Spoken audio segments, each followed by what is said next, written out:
इसकी क्या वजह हो सकती है? क्यों इतने वीक साबित हुए ट्रंप, और क्या ये ब्लो है उनके स्टेचर को? अमेरिका का टैरिफ हमला झेल रहे भारत के लिए एक बहुत ही अच्छी खबर सामने आई है।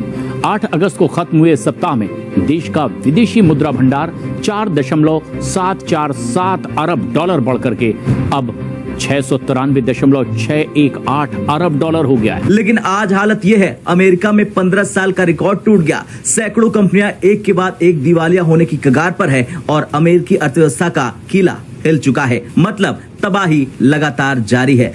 लोग अब वो कहते हैं चूड़ियां वडन गए डोनाल्ड ट्रंप नु कहे तू तो कहना सकते होया कुछ नहीं। India has had the fastest growing large economy in the world for several years now and is the world's 4th largest economy and will likely overtake Germany. China और भारत ने जी आपस में तकरीबन 5 साल के बाद जो डायरेक्ट फ्लाइट है वो भी दोबारा से रिज्यूम कर दी है। If it holds, this reversal may be the biggest strategic mistake of the Trump presidency so far.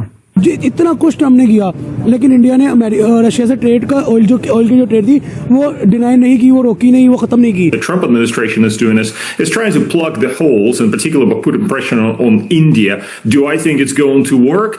Probably not. Chinese Foreign Minister Wang Yi Monday Bharat पहुंच रहे हैं। And we have seen already very negative reaction from the Indians, who of course will not want to bow down to this kind of pressure. सबसे ज्यादा अगर oil purchasing की बात की जाए तो इंडिया ने खुद रशिया से की है 2 बिलियन बैरल्स की।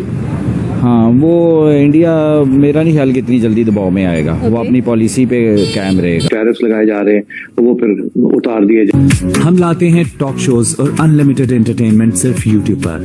अगर आपने अभी तक हमारा चैनल सब्सक्राइब नहीं किया तो अभी सब्सक्राइब करें और बेल आइकॉन को क्लिक करके हमारी लेटेस्ट वीडियोस के बारे में अपडेट जानें। सबसे हैरानी की बात, ये हालात बने हैं उसी इंसान की नीतियों से जिसके बारे में कहा जाता था फॉरेन पॉलिसी और इकोनॉमी का मास्टर। जी हाँ, हम बात कर रहे हैं डोनाल्ड ट्रंप की।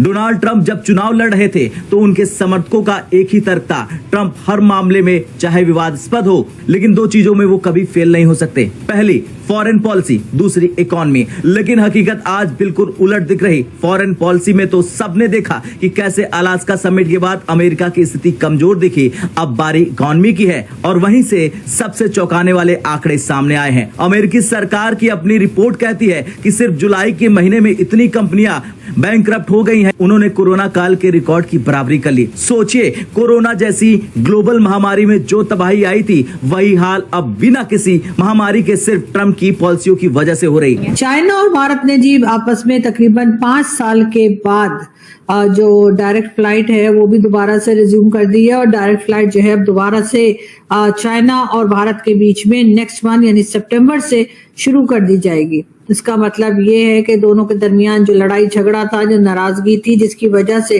फ्लाइट्स भी जो है एक दूसरे के डायरेक्ट फ्लाइट भी नहीं थी, वो भी अब दोबारा से शुरू की जा रही है। यानी कि सुमित जैन साहब जो है वो अब डायरेक्ट चाइना से और भारत जा पाएंगे, वरना वो पहले किधर से घूमते फिरते जाते थे। तो यकीनन अब डायरेक्ट फ्लाइट जो है वो चाइना से भारत और भारत से चाइना जो है अब वो शुरू की जा रही है सितंबर से। इसका मतलब यही है कि चाइना और भारत जो है वो मिलकर अब अमेरिका को फेस करने के लिए तैयार है। जाहिर है पाकिस्तान एक कह लीजिए एक छोटे खिलाड़ी के तौर पर इसमें बीच में जरूर है, लेकिन ये बड़े लोगों की लड़ाई। अगर बात की जाए तो इंडिया ऑलरेडी अगस्त के अंदर 15 अगस्त तक 2 बिलियन जो बैरल्स का क्रूड ऑयल है वो रशिया से खरीद चुका है। एंड साथ में पुतिन ने ये भी कहा कि और कितना टैरिफ लगेगा इंडिया के ऊपर। तो ट्रंप ने कहा कि मैं सेकेंडरी टैरिफ नहीं लगाऊंगा, लेकिन ट्रंप एक लायर है, एक झूठा है, वो कभी कुछ कर दे पता नहीं चलता है। That's why he is called the mad president. And specially अगर देखा जाए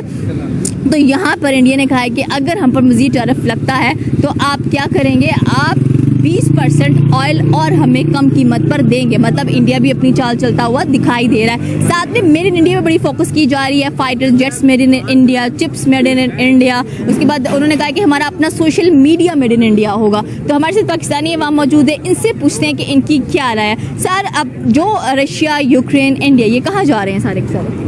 देखिए मैं स्टार्ट लूँगा जो रशिया और अमेरिका के प्रेसिडेंट्स के दरमियान में बैठ के मीटिंग होनी, समिट होना था अलास्का के अंदर। देखिए सबसे पहले मैं स्टार्ट यहाँ से करता हूँ कि जो ट्रम्प है उन्होंने सबसे पहले ब्लंडर किया कि जो एक स्टेटमेंट दी कि मैं रशिया जा रहा हूँ, सबसे बड़ा ब्लंडर ये किया। देखिए मुझे ट्रम्प की एक चीज़ समझ में नहीं आ रही कि आप एक तीर भी चला रहे हो और शोल्डर भी किसी का यूज़ कर रहे हो, किसी की नेशन के ऊपर तो उनका कोई बार नहीं है। सबसे बड़ी बात ये कि पहला ब्लंडर वो करते हैं कि मैं रशिया जा रहा हूँ समिट के लिए, लेकिन उनको यही नहीं मालूम होता कि अलास्का जो है वो अमेरिका के अंदर आता है, ना कि रशिया के अंदर। चलें ये ब्लंडर भी हमने एक माफ़ कर दिया, एक मान लिया गलती हो गई, ठीक है। उसके बाद जब ये सब देखें, ये चीज़ सबको पता थी जो इंडिया और रशिया के बीच ताल्लुकात हैं वो अमेरिका और रशिया के बीच में पहली बात नहीं बन सकते, ठीक है। रशिया इंडिया का भाई बना हुआ है, इंडिया रशिया का भाई बना हुआ है। आप देखें कि Ukraine I think Ukraine Russia की जब वॉर स्टार्ट हुई थी तब से इंडिया रशिया के साथ ऑयल की ट्रेड कर रहा है और कहते हैं कि बगैर रुकावट के कर रहा है, करी जा रहा है। जो उसके अंदर अमेरिका ने उनको रोका, उसके अंदर ट्रम्प ने उनको इतनी धमकाया, उसके बाद ट्रम्प ने टैरिफ लगाए, ट्रम्प ने कहते हैं ना कि वो आंखों में आंखें डाली, इतना कुछ ट्रम्प ने किया, लेकिन इंडिया ने रशिया से ट्रेड का ऑयल की जो ट्रेड थी वो डिनाई नहीं की, वो रोकी नहीं, वो ख़त्म नहीं की। अब मुद्दा यहाँ पे ये था कि जो वर्ल्ड इंडिया का जो बेनिफिट आता है पुतिन के अलास्का जाने में समिट के अंदर, वो ये आता है कि इंडिया के ऊपर टैरिफ जो लग रहा था वो एक किस्म का कम हो जाता है या ख़त्म हो जाता। लेकिन अनफॉर्चुनेटली वहाँ पे जाके जो समिट होता है वो अनसक्सेसफुल हो जाता है। वहाँ पे पुतिन और ट्रम्प के दरमियान जो मीटिंग होती है, वो एक मीटिंग नहीं कह सकते आप उसको, एक आर्ग्यूमेंट कह सकते हैं, आर्ग्यूमेंट होता है। उसके बाद पुतिन को कहते हैं कि नेक्स्ट टाइम हम मॉस्को में आएंगे, रशिया में आएंगे, मीटिंग करनी हो तो। जबकि रशिया मेरे ख्याल में जो वर्ल्ड इकोनॉमी में I think so 3rd number पे आ रहा है, उसको किसी का भार ही नहीं है, ठीक है। तो उनको ट्रम्प की क्या बंदूक, अगर अमेरिका नंबर 1 है, इंडिया को तो वैसे ही उड़रा तो मंगाएंगे, करेंगे कुछ भी नहीं शायद इतना ज्यादा, सिर्फ उनको ऐसे दबाव में रखेंगे इंडिया को ताकि हमारी बातें वो मानता रहे। तो आपको लगता है कि भारत इतना कमजोर है कि बात मान लेगा और कहेगा कि ओके फाइन। अभी भी देख लें सबसे ज्यादा अगर ऑयल परचेजिंग की बात की जाए तो इंडिया ने खुद रशिया से की है 2 बिलियन बैरल्स की।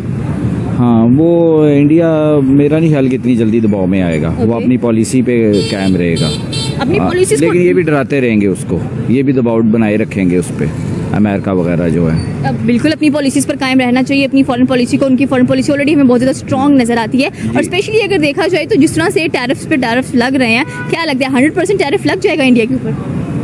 50-50 है इसमें, लग भी सकता है, लेकिन वो डराएंगे ज्यादा भी, पहले वो कुछ बातें अपनी मनवाने के लिए इस तरह दबाव में रखेंगे। वो दबाव इसलिए डाल रहे हैं ताकि जो रशिया है वो घुटने टेक दे। हाँ, और ये इंडिया को भी थोड़ा ताकि हमारे काबू में रहे। इंडिया कैसे काबू में रहेगा? क्या ट्रम्प को कोई डर है, कोई खतरा है? नहीं, ये खत्ते के अंदर अपनी पॉलिसियां वगैरह मनवाने के लिए अपने पाकिस्तान के ऊपर दबाव बना रहे, और चीज़ों के ऊपर चाइना के साथ बना रहे, ये सारी इंटरनेशनल पॉलिसी चलती रहती है। बिल्कुल आपकी बात सही है। दूसरा ऑपरेशन सिंदूर की बात करेंगे तो आपको क्या लगता है कि अभी इंडिया ने क्लेम किया कि हमने 150 जो सोल्जर्स थे पाकिस्तान के वो मार दिए थे, और वो खबर बाहर नहीं आई, और अभी रिसेंटली मीडिया के थ्रू ये खबर लीक की गई है, तो इस पर क्या कहना चाहते हैं? कोई इतना इस पे वो नहीं हमें करना चाहिए कि मार दिए या उनको शहीद कर दिया, जो भी है। इंडिया काफी 3 माह गुजर चुके हैं ऑपरेशन सिंदूर को, तो उसके बाद काफी स्टेटमेंट्स दे रहे हैं, जैसे उनके एयर मार्शल ने कहा था कि हमने 6 जेट्स करा दिए हैं पाकिस्तान के। अब ये सोल्जर्स वाली बात ये कि इतने शहीद कर दिए गए हैं, 11 एयर बेसिस उड़ा दी गई थी, तो ये सिचुएशंस किस तरफ जा रही है? तो आपको ये वीडियो कैसा लगा कमेंट बॉक्स में जरूर लिखिए, इस वीडियो को लाइक कीजिए, शेयर कीजिए, सब्सक्राइब करना ना भूलिए आपके चैनल EFCZ को। मिलते हैं अगली वीडियो में। जय हिंद।